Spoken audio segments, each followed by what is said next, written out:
There is a certain kind of person who never fully switches off.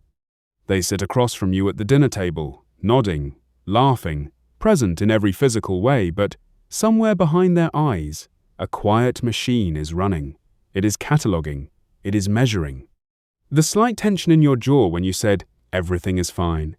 The half second too long you held your smile.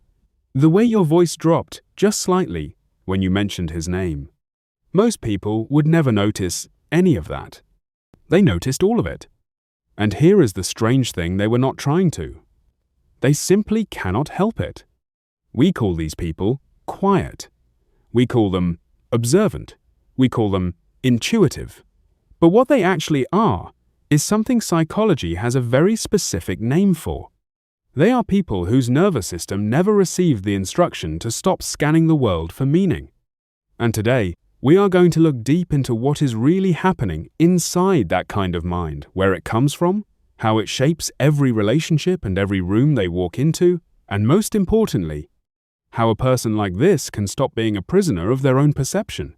To understand this kind of person, you have to first understand that this heightened awareness does not appear from nowhere. Psychology identifies two distinct pathways that create it. The first pathway is biological. Researchers have identified a trait called sensory processing sensitivity, or SPS, found in what are known as highly sensitive persons, HSPs. These individuals are born with a nervous system that is essentially tuned to a higher frequency than average. Every sound is a little louder. Every social cue carries more weight. Every emotional shift in a room lands on them like a wave lands on a shore. This is not a disorder. It is not a flaw in the wiring. It is simply a different calibration of the human nervous system, and research suggests it exists in roughly 15 to 20% of the population. But the second pathway is where things get more complicated and more painful. For many people, hyper-awareness is not something they were born with. It is something they were trained times into. Neuroscience calls this state hypervigilance, and it is almost always rooted in an emotionally unpredictable past. Picture a child growing up in a home where the emotional temperature was never stable, where love and anger could switch places without warning. That child could not afford to be innocent. They had to become a reader of signs. They learned the difference between the sound of a door closing softly and a door being shut hard. They learned how to scan a parent's face from across the room before deciding whether to speak or disappear. They became, out of pure survival necessity, an expert in human emotion long before they were old enough to understand what that expertise was costing them. What was happening in their brain during all of this? Their amygdala, the brain's threat detection center, was being trained in a continuous loop. The message being recorded was simple. This environment is unpredictable. Stay alert. Keep scanning. Do not be caught off guard. That loop does not simply stop when the child grows up and moves out. It becomes part of the architecture of who they are. The radar station that once protected them becomes the default setting they carry into every adult room, every adult relationship, every adult silence. They are not broken. They are surviving. But they are surviving a danger that no longer exists. So what does this look like in real, everyday life? Sign 1. The mind that cannot rest. For a person with ordinary awareness, a day at the office is a day at the office. But for someone who is hyper-aware, every interaction is also a data point. A colleague who was warm yesterday and quiet today becomes a question that needs solving. A message that ends without the usual exclamation point feels like a signal. A compliment that arrives a moment too late feels rehearsed. This is connected to what neuroscience calls the default mode network, the brain system responsible for self-reflection and internal thinking. In most people, this network activates during downtime, during daydreaming, during rest. In hyper-aware people, it tends to be active almost constantly, running quiet analysis in the background of every experience. The result is a kind of invisible exhaustion. They can spend an entire day doing nothing physically demanding, and arrive home feeling completely drained because their brain has been running a hidden marathon the whole time. Sign 2. Watching yourself from the outside. Psychology has a term for the ability to observe your own thinking: metacognition. It is governed by the prefrontal cortex, and everyone has some degree of it. But in hyper-aware individuals, this self-observation runs at a level that can become almost paralyzing. They do not simply feel an emotion, they feel it, then immediately step outside of it and begin analyzing it. Why am I feeling this? Is this reaction proportionate? Should I be feeling this at all?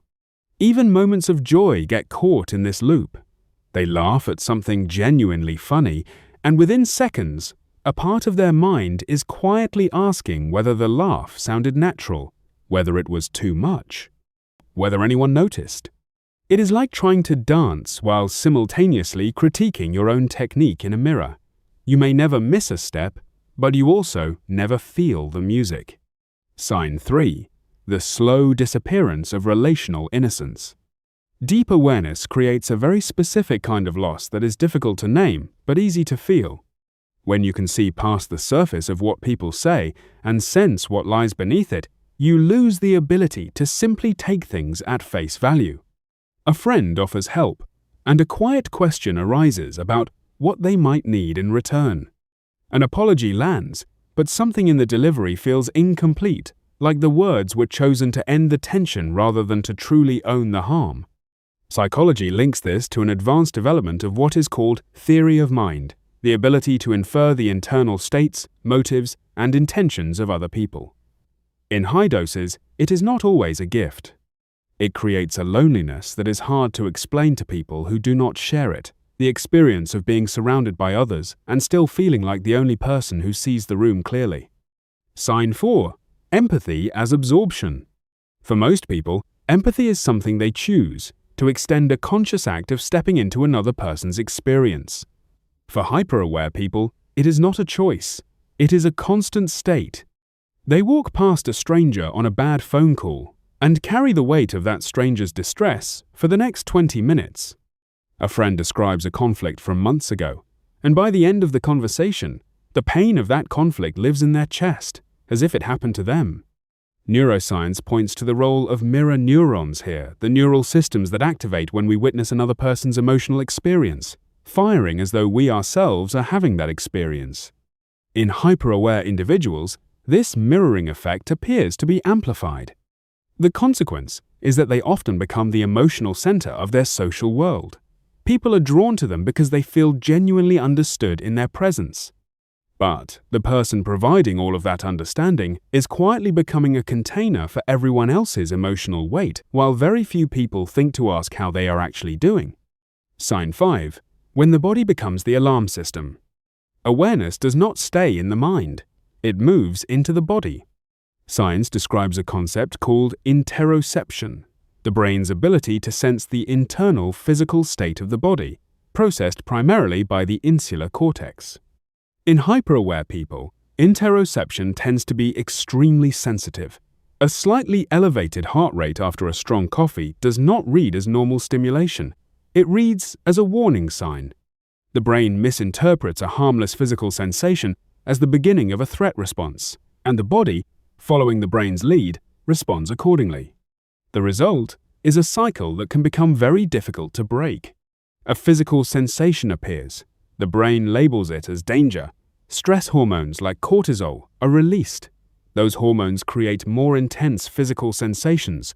And the cycle continues, even when the original trigger was nothing more than a second espresso.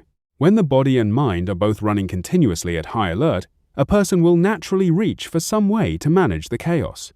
For hyper-aware people, that coping mechanism is almost always the same thing: control through prediction. If they can think through every possible outcome, they reason, they will never be caught off guard. If they can model every version of a conversation before it happens, they can protect themselves from surprise. If they can identify the most painful possible ending to a situation, they can begin grieving it early and be less destroyed when it arrives. Psychology calls the extreme version of this analysis paralysis, being so completely absorbed in simulating future possibilities that the present moment becomes almost inaccessible. It is a form of protection that slowly becomes a prison, because in trying to stay one step ahead of pain, they step out of their own life. Instead of living, they are managing. Instead of experiencing, they are anticipating. And the irony is that all of this effort to avoid being hurt by the future only guarantees that they are never fully in the present. The solution is not to become less aware. That is not possible, and it would not be desirable even if it were. The depth they carry is real and valuable. What needs to change is the relationship they have with everything they notice. There are 3 principles that tend to mark the turning point for people who find their way through this. The first is refusing to personalize silence. Not every unanswered message is a rejection. Not every quiet moment is a hidden signal. Learning to let some things simply be what they appear to be, neutral, unrelated to them, not a mystery requiring a solution, is one of the most freeing skills they can develop. The second is observing without absorbing. They can notice that someone near them is anxious without taking that anxiety into their own body. They can see that a relationship has tension without becoming responsible for resolving it. Awareness and absorption are not the same thing, and separating them is at the heart of most good psychotherapy for people with these traits. The third is recognizing that not every insight needs to become action. They may see clearly that a colleague is insecure, that a friend is not being fully honest, that a relationship dynamic is unhealthy. Seeing clearly does not automatically create an obligation to fix it. Sometimes the most intelligent response to what they observe is simply to note it and let it belong to the world, rather than to them. When a person like this begins to practice these principles, something quietly remarkable happens. Their awareness does not shrink, it does not go away, but it changes in character. It softens from something sharp and relentless into something wise and selective. They still read rooms with extraordinary precision. They still feel the emotional weight of the people around them more deeply than most. But they are no longer swept away by everything they feel and see. They move from using their awareness as a shield against pain to using it as a lens for genuine connection. They stop trying to predict every outcome and start allowing themselves to simply be somewhere, fully, without immediately analyzing what it means.